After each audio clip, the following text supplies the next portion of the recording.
திருவள்ளூர் சிறுமி பாலியல் வன்கொடுமை வழக்கில் கைதான இளைஞரின் வாக்குமூலம் பரபரப்பை கிளப்பியுள்ளது. அந்த இளைஞர் கைதானது எப்படி, கொடுத்த வாக்குமூலம் என்ன பார்க்கலாம்.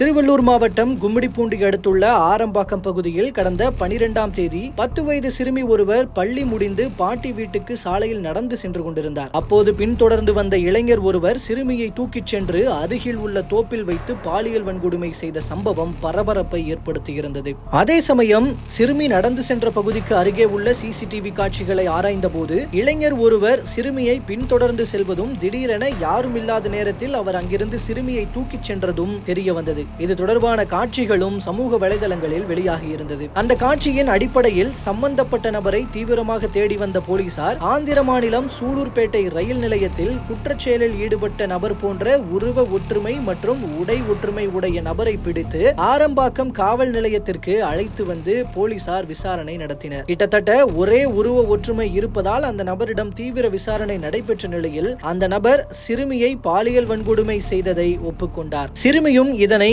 உறுதி செய்த நிலையில் அந்த நபர்தான் பாலியல் வன்கொடுமையில் ஈடுபட்டது என்பது உறுதி செய்யப்பட்டது. இதையடுத்து அந்த நபரிடம் தொடர்ந்து விசாரணை மேற்கொள்ளப்பட்டு வருகிறது. அவர் மேற்கு வங்கம் மாநிலத்தைச் சேர்ந்தவர் என செய்திகள் வெளியாகி வரும் நிலையில் விசாரணையின் போது தான் அசாம் மாநிலத்தைச் சேர்ந்தவர் என அந்த நபர் கூறியதாக வடக்கு மண்டல ஐஜி அஸ்ரா கார்க் கூறியிருந்தார். மேலும் அவருடைய வாக்குமூலத்தில் தான் சிறுமியை பாலியல் வன்கொடுமை செய்ததாக ஒப்புக்கொண்டதாகவும் காவல்துறை வட்டார தகவல்கள் தெரிவிக்கின்றன. அந்த நபர் சூலூர்பேட்டையில் உள்ள ஒரு தாபாவில் பணியாற்றி வந்தது தெரிய வந்துள்ளது. கஞ்சா போதைக்கு அடிமையான அந்த நபரை தாபா நிர்வாகம் பல முறை பணியிலிருந்து நீக்கியதும் தெரிய வந்துள்ளது. ஒவ்வொரு வாரமும் சனிக்கிழமைகளில் ஊர் சுற்றுவதை இந்த நபர் வாடிக்கையாக கொண்டிருந்ததும் வழக்கம் போல கடந்த 12ஆம் தேதி சனிக்கிழமை அன்று ஊர் சுற்ற சென்ற அந்த நபர் சிறுமியை பாலியல் வன்கொடுமை செய்ததும் தெரிய வந்துள்ளது. இந்நிலையில் அந்த நபரிடம் 12 மணி நேரத்திற்கும் மேலாக விடிய தொடர்ந்து விசாரணை நடைபெற்று வருகிறது. கைதான வடமாநில இளைஞர் வேலை பார்த்த